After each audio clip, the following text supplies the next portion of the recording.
37 attempts, I have to say. 37 attempts to get a job. So I got my first job after my 37th application.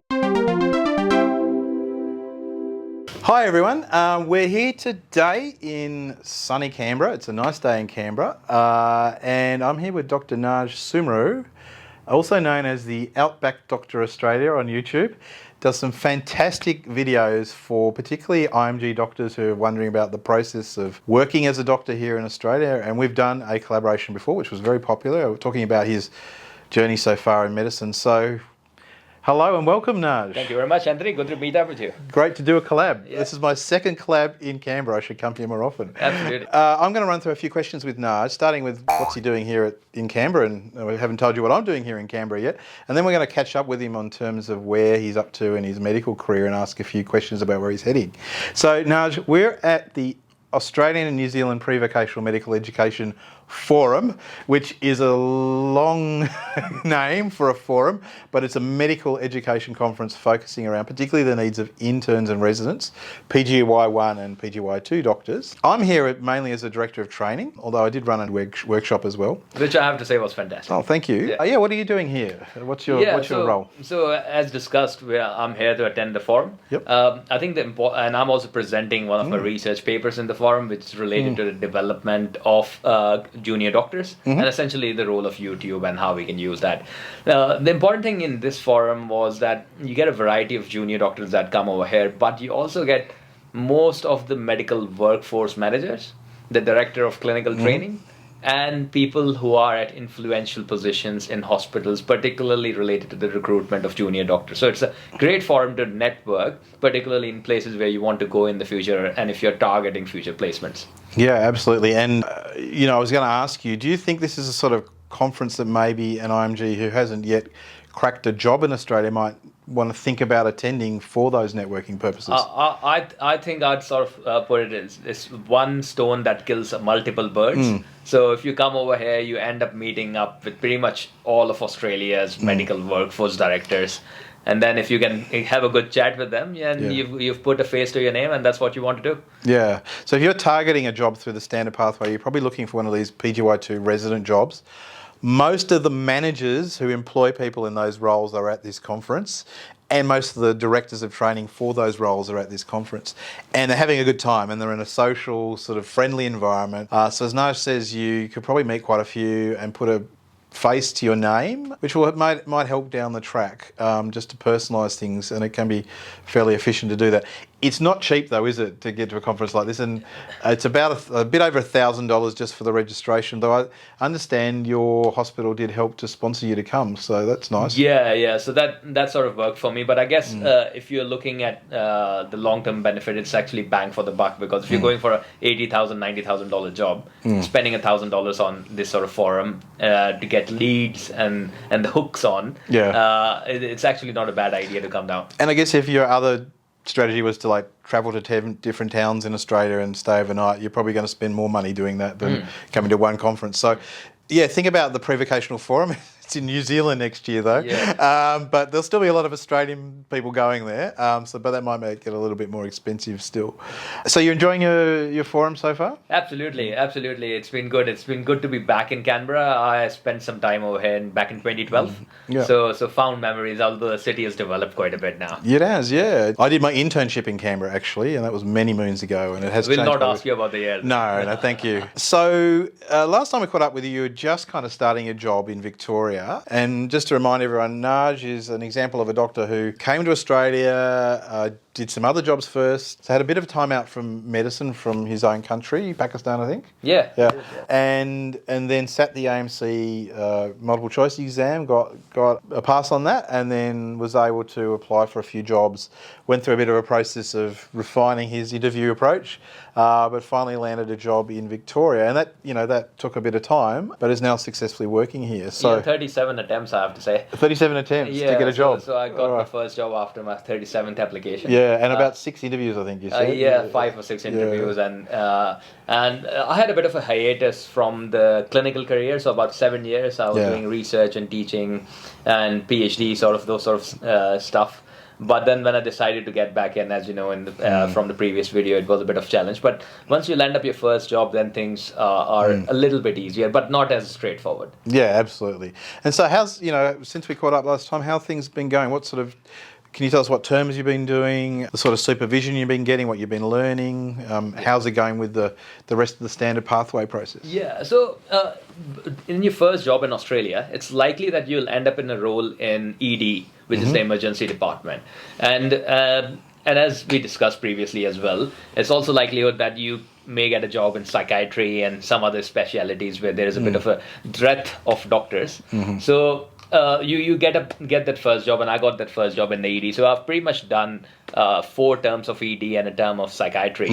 However, the problem with doing those terms is that you cannot get a general registration. So what the medical board wants, APRA wants, is for you to do all the terms that an intern does. And obviously you can't get an intern job in Australia. And an intern would typically do 3 core terms, which will involve surgery, medicine, and ED. So what I've done is I've done an extended term of ED, but I haven't done any medicine or surgery. So to get my general registration, I have to find a job which offers me those terms. Okay, and we'll get to that in a sec, because I think you're going to be moving jobs to get those terms. So Naj has neatly covered a couple of key questions that I often get asked. One is, how do I get an intern job? Because there's this, when you go to the medical board website, you read this thing about having to do intern type terms.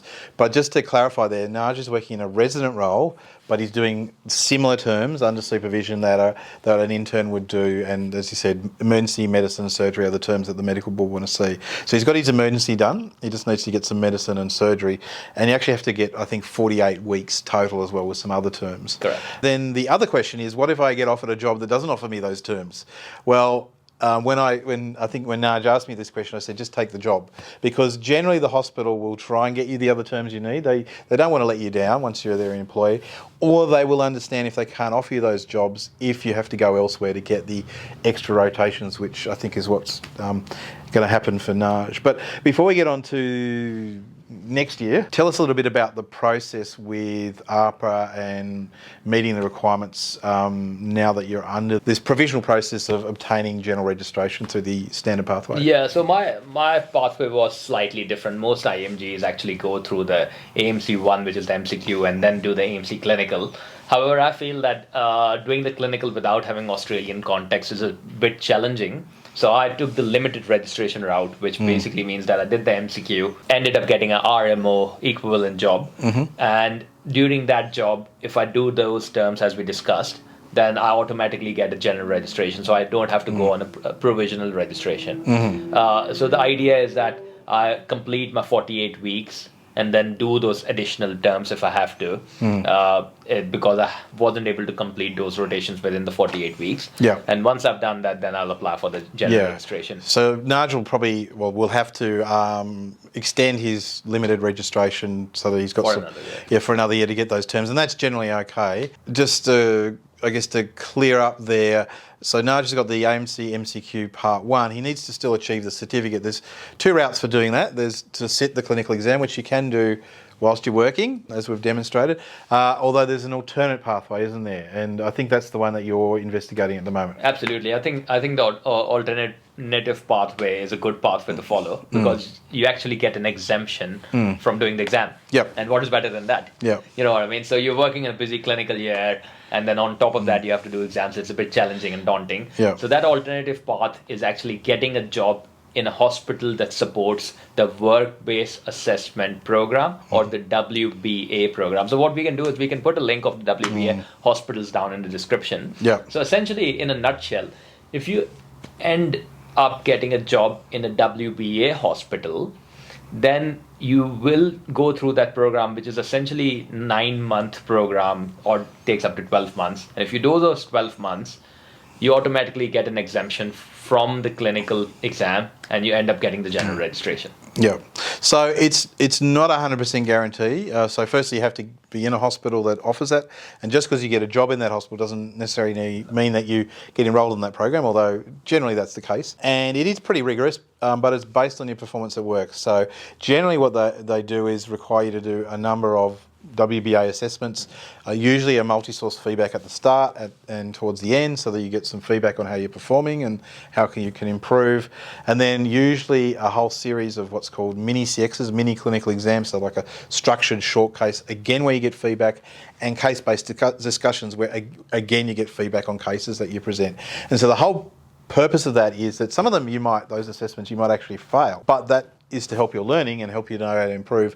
And so long as you can meet the standards at the end for all those assessments, then they're happy that you're meeting the standard of an intern, and it's been demonstrated in the workplace, which is actually more rigorous than doing a formal clinical exam. So that's the whole point. A lot of people know about this process and they want to get into a WBA hospital, and they know that the results for the WBA program are closer to 100% versus the clinical being about 28%. So there's a stark difference. You may say, well, that's quite a difference, maybe there's something going on there. But I think one of the other reasons why you see people being successful through the WBA program is that basically if you weren't going to be successful with the WBA pathway, the hospital is probably not going to recruit you in the first place. So they're probably taking doctors who've taken the time to prepare themselves for the Australian context and thinking about not just the medical knowledge you need, but the communication skills and the teamwork skills, etc. as well. I think that's a very important point. So one of the mistakes that IMGs make is directly apply to the WBA hospitals. Yeah. And that's very unlikely. For your first job in Australia,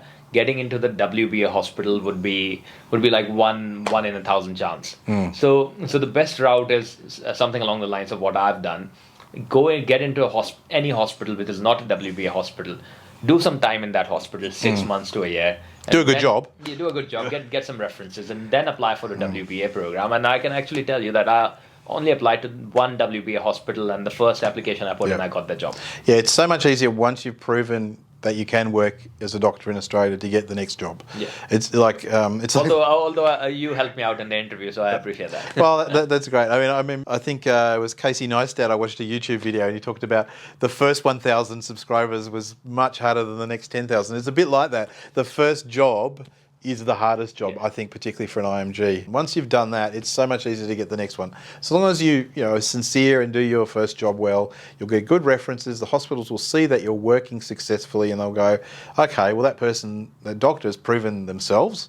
They're a much better candidate than someone who's not worked in medicine in Australia. Yeah, so I'm glad that you're doing so well and you've got this chance to do the WBA program. Thank you. So tell us about the supervisor reports you have to do for the medical board when you're under this limited registration. Yeah, so my understanding is that the medical board requires at least 2 reports from the hospital, which actually means the reports are from your supervisor at the hospital. And it varies from state to state and hospital to hospital. The hospital I work at prefer to send the reports directly to APRA. However, it may vary from other hospitals where you may have to do that. So I guess the simple answer to this is if you're not sure, ring APRA. And it is your professional responsibility to get them put in. They're not too difficult to fill in. Mainly your supervisor has to do most of them. And they're multidimensional about your communication, your knowledge, your respect for patients, that sort of stuff. I think the first one has to be done by the first 3 months, and as long as they're happy with how you're tracking, then there's another one towards the end of the 12 months. And so what's your, you obviously next year you're focusing on getting to the general registration. What are your plans after that going forward? Yeah, I think I'm thinking about 2 different career paths, and I'm unsure at this point of time. A couple of colleges that I've looked at are the College of Sports Medicine.